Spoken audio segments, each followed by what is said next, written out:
Καλύτερο. Άντε λοιπόν, ετοιμάστε τα καφεδάκια σας και ελάτε να σας πω μια ιστορία.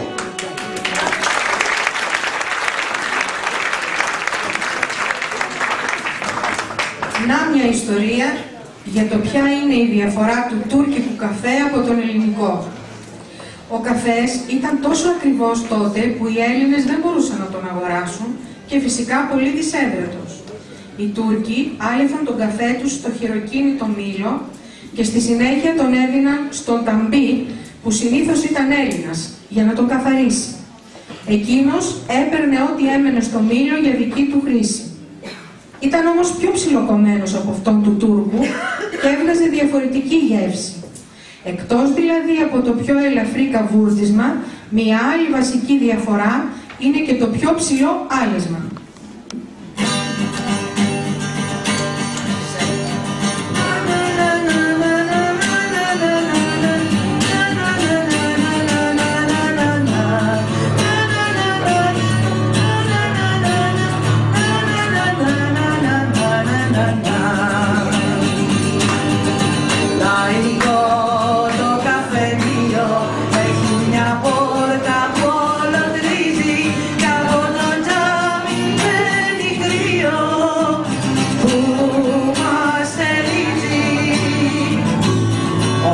Τις μέρες είναι άδειο, τις Κυριακές κάνω στη σκάλα, γιατί ανοίγουμε το ράδιο κι ακούμε μπάλα.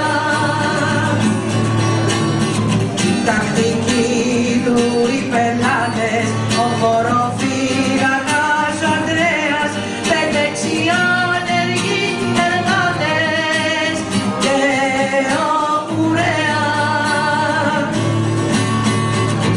όπου λες, παιδάκι πράμα, πότε τα πεις, πότε καρσόνι, χρόνια να καρτερούν το θάμα που δεν σηκώνει. Όπου λες, παιδάκι πράμα, πότε τα πεις, πότε καρσόνι, χρόνια να καρτερούν το θάμα που δεν σηκώνει.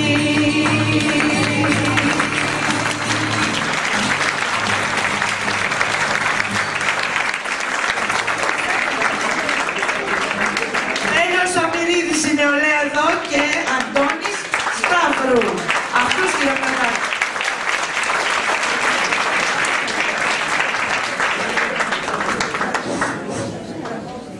Βρέθηκε ευκαιρίες μπορείς να βρεις το 1964. Στο γαλάτσι πολλών οικόπεδων, 150 μέτρα περίπου από το παλαιόν τέρμα και παρατηλεοφόρων που συνδέει το γαλάτσι με τη Φιλοθέη. Αντί 150 δραχμών, το πύχη, μεσείτε δεχτεί. Ένα χαρακτηριστικό των καφενείων είναι η απουσία του γυναικείου πληθυσμού για τα καφενεία των συνοικιών και για όλα του κέντρου, πλην εκείνων που λειτουργούν ως καφενεία ζαχαροπλαστεία, Ζαχαράτος, Ζαβορίτης κλπ, καθώς και των εξοχικών καφενείων στο πεδίο του Άρεως και στα Χαυτία, ως τα μέσα του 19ου αιώνα, στον Ηλισσό, στο Ζάπιο και στις Κολώνες, ως το τέλος του αιώνα και φυσικά των καφενείων της επαρχίας. Η καταγωγή του μεγάλου και μικρού νεοελληνικού καφενείου ξεκινάει από την Κωνσταντινούπολη. Στις μουσουλμανικές συνοικίες της Κωνσταντινούπολης, το ιστορικό πρότυπο των καφενείων αφορά τα καφενεία, τόπους αναμονής των πιστών, ανδρών, για την ώρα της προσευχής στο τζαμί. Αφετηρία λοιπόν της δημιουργίας του τύπου του τακτικού θαμώνα του καφενείου, αυτού που ονομάζουμε καφενόβιου, είναι η Ισλαμική παράδοση.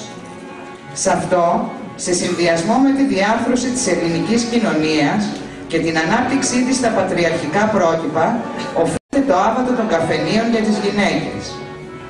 Και μην νομίζετε ότι αυτά ανήκουν στο μακρινό παρελθόν, για του λόγου το αληθές, ιδού μια μαρτυρία από το ίντερνετ. Τα καφενεία είναι ο ναός των ανδρών, το στέκι τους. Για τις γυναίκες παραμένει ακόμα άβατο. Μια γυναίκα σε καφενείο, εκτός των ημερών που επιτρέπεται, όπως Χριστούγεννα, Πάσχα, πανηγύρια, μια μοιάζει με τη μύγα μες στο γάλα.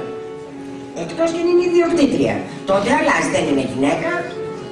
Την κοιτάζουν από την κορυφή ως τα νύχια. Από εξονυχιστικό έλεγχο περνάνε και όλες τις περαστικές. Το τι φοράει, που πάει, όλα καταγράφονται με κάμερες υψηλής ευκρίνειας. Τα μάτια των ανδρών.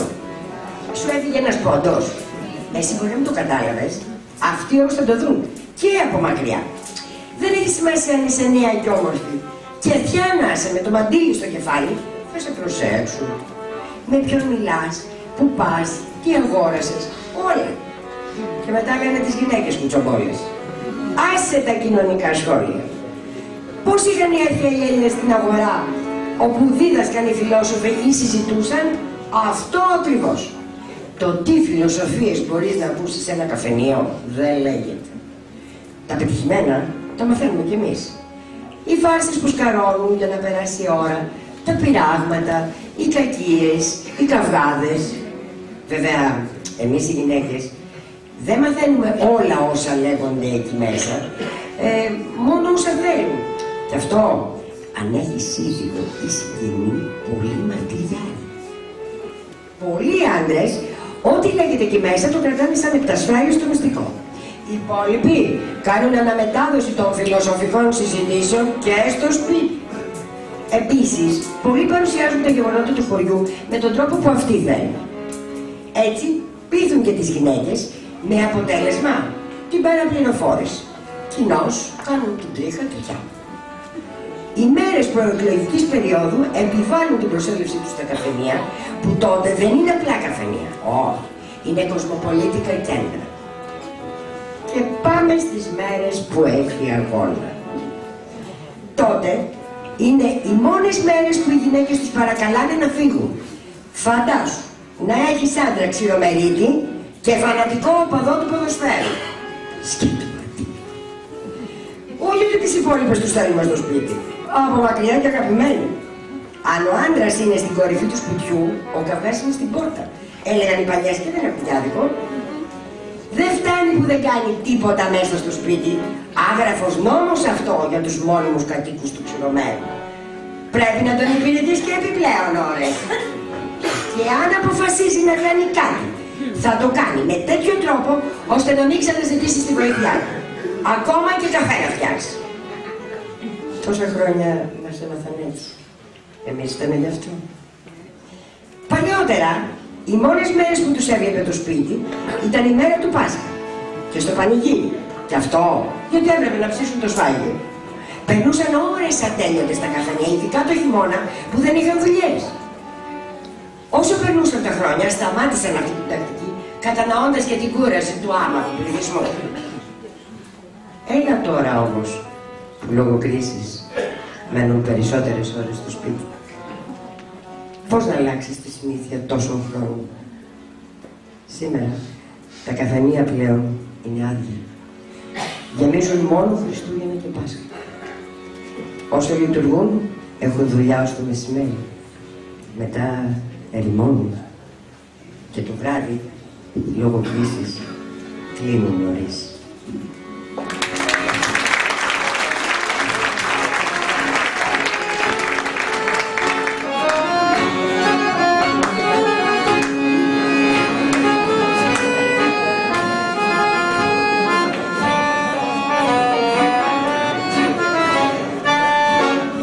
Στο το πασαπόρτι, σαν και την καρδιά σου μόρτι, σαν την αλπική καρδιά σου ισχυρή.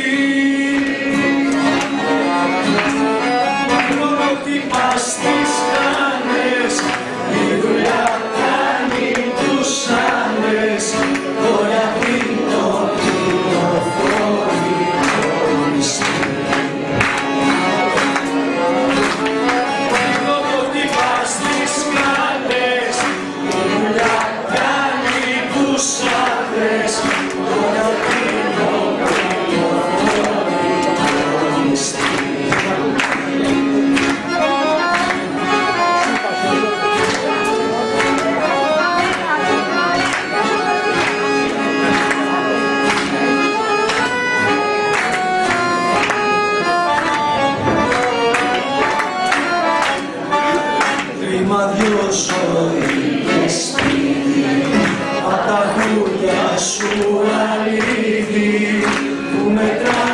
το ανήλικοι μερικές. Η πρωτοτύπα στα σάλια, πως είναι παλικάρια, εξονίκως του μέλλον στις άλλες. Η πρωτοτύπα στα σάλια, πως είναι παλικάρια, εξονίκως του μέλλον στις άλλες.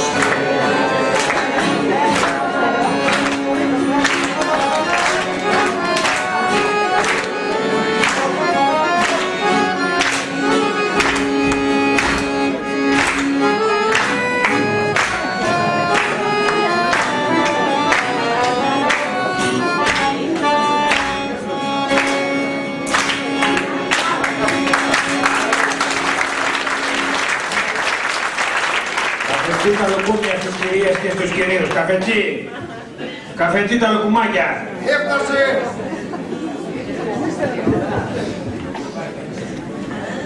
Να γλυκαθεί λίγο το σωματάκι τους, τη Γαλένη. Συγγνώμη, λουκουμάκια θα μας δώσει ο κύριος. Δεν είμαστε καλά, τι είμαστε, πιτίδες, Ναι, κυρία μου, λουκουμάκι θα πάμε εμείς. Εμείς είμαστε άντρες. Όλοι άντρες. Δηλαδή μεταξύ 9 παρατέταρτο θα σηκώνεσαι, θα πλένεις τα αυτοκίνητα, θα ανεβαίνεις απάνω, θα ανοίγεις τις κουρτίνες σκύες και μετά θα κάθεσαι.